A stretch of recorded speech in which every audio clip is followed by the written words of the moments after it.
at GJC, at Mindspeak, it is our philosophy to learn from everyone. And that concept of everyone, so new people should come. So thank you very much for being here. So I am leaving it open-ended to you. Share your stories about the recent IPO. What is that? Reva Diamond and Gargi by PNG. I joined this PNG Sons group in back in 2013, and fortunately, though my background is from finance, I could work around sales from 2016 onwards, and that is where I felt that the new generations that you were talking about, rather, that the millennials are somehow are not completely into plain gold jewelry, and they are little bit reluctant because generally what happens you always see for competition within the product forte that you have. But what I feel right now also, that was the thinking back then also, that jewelry is now competing with the fashion, with travel for that So matter. you're telling the story of Gargi, yeah. So I'll you are on the right track. Yeah, yeah. आधी गार्गे बद्दल बोल रहे second round मध्ये रेव So that was back then. Secondly, so for example, today we live in EMI prone industry wherein you have very limited disposable income with you. So back then it was not the case. So people would buy multiple gold pieces because they had that much disposable income with them. But that's been reducing over the years, and that's what I found out when I was working in sales. So I came up with this idea that let's come up with a product line which will have affordable products in it. And once these so in India, so my concept was that we do marry a brand. So for example, if I am having a i10 and I'm a customer of Hyundai, eventually if I want to switch to SUV, first I will think of Creta. If they don't have a good product in that particular product range, then I might switch to other brand. So that was the idea behind Gargi, that let's create a brand which will connect the millennials or the Gen Z with the umbrella brand of PNGS. So once they have that sufficient income to buy gold jewelry or diamond jewelry, they will come to us only because they have the product line which is into PNG. So that was the idea by I came up with the plan. But 2018 I was only 5 years old in the organization, so of course तेवढंच seriously घेतलं मला पहिल्यांदा owners ने. And then 2020 fortunately for me happened, and so the world was sitting at home. I could connect with the various suppliers and understand what's going in Europe में क्या चल रहा है, दुबई में क्या चल रहा है, and I could give those anecdotes to Ajit Kaka, who is the promoter of our group. And finally, he got convinced with the idea. And in 2021, we came up with Gargi as a brand.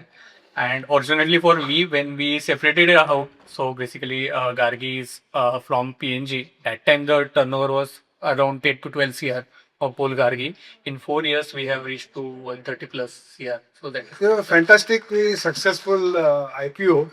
So before we talk about the IPO and raising money from the capital markets, let's see the video. Yeah. Trendy today, timeless forever. In a world that is constantly evolving, your expression remains uniquely yours. Jewellery made for you, only at Gargi. Backed by the trusted legacy of P N Gadgil Sons, a name that has stood for purity, trust and craftsmanship for generations, Gargi emerges as a contemporary voice, built on heritage, yet designed for today. Crafted in premium 9-to-5 sterling silver and certified natural diamonds, every Gargi creation is thoughtfully designed to match the rhythm of today's women. From boardrooms to celebrations, from everyday confidence to unforgettable moments, Gargi seamlessly blends versatility with elevated elegance. From ethically sourced natural diamonds to the purity of 92.5% sterling silver, every design goes through multiple levels of precision, testing, prototyping and finishing, ensuring that what reaches you is nothing short of perfection. With a rapidly expanding footprint across India and over 100 stores nationwide, Gargi is bringing modern jewellery closer to customers. across cities, cultures, and lifestyles, delivering a seamless, consistent, and elevated brand experience everywhere. A brand driven by strong growth, with remarkable performance and a vision that is redefining this emerging category. Gargi continues to set new benchmarks in quality, design, and trust. Gargi, jewellery made for you.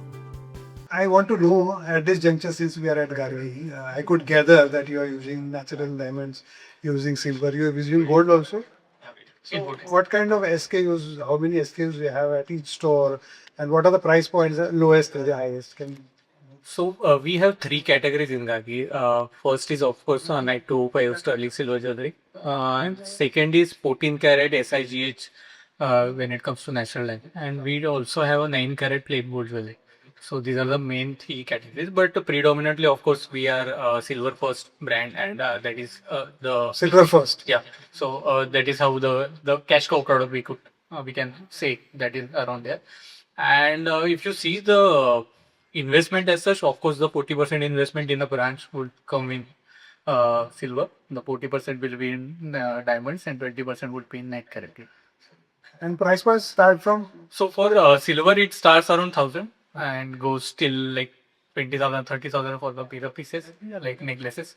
In natural diamond 14 karat, the price point, I think with today's rate, will start around 25,000 and will be around 1 lakh rupees in EBOs. But if it is in SIS, then the price point would go up to 2 lakh rupees, where we have the necklaces also. And when it comes to 9KT, then it is predominantly below 75,000. That is what the.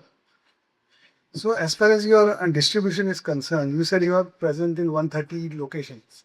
Right now, 124 locations. The turnover is now 130 CR. Okay. So 124 locations, I think, how is the model? I mean, is it a standalone store or a corner in a mall? How is the bifurcation? So it started as SIS because we were there, shopping shop within PNG. So that's what, because we already had that product line. We just had to create a completely new experience, give some promises to consumers that we have evolved, and come and see what we have done with our silver jewelry, and that is how it started initially. So that time I think we had 30 locations of P N Gadgil Sons, and that is how it started. Then we collaborated with Shoppers Stop, wherein we have 50 location SIs with them, and now there are 37 EVOs spread across India. जहाँ पे 2 exclusive brand outlets, total to what brands? As far as EBOs are concerned, franchisee model है या फिर दोनों. So basically, we are not waiting for franchises to come up and then setting up. So we are deciding ki, for example, I want to put a shop in Nasik. We start our survey. If the franchisee comes, we give it to them. If they are not, then so there are the instances where we started with the business and in couple of months the franchisee came and they wanted to have that franchise and we given it to them. हमारा एक लक्षण है, since you started with shop and shop within the PNG stores. So what made you venture out for SIS within Shopper Stop? That is understandable, but I want to go from you and EBOs.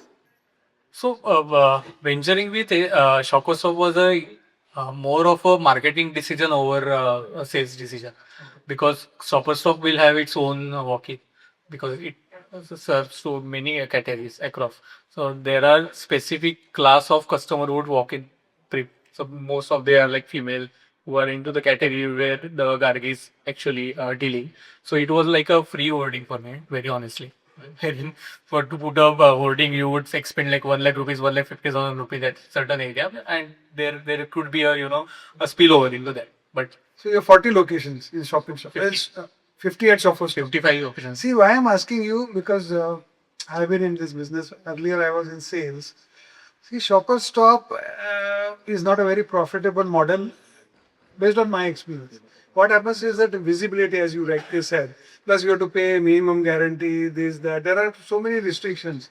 So, are the locations profitable, or you have to consider it as a promotional cost and bear the... So basically, the way you look at it is that you have two costs. in shop. So I don't know whether Employee cost is also belong to you. yeah. So there are two costs, like I said. First is that if anything gets sold, then obviously you have to pay the commission.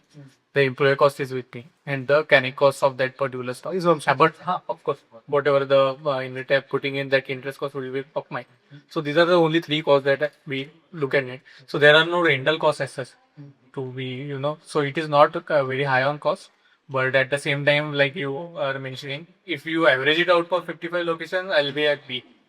But there would be some locations Which who may are be not- making losses. Perfect. That's a very valid input.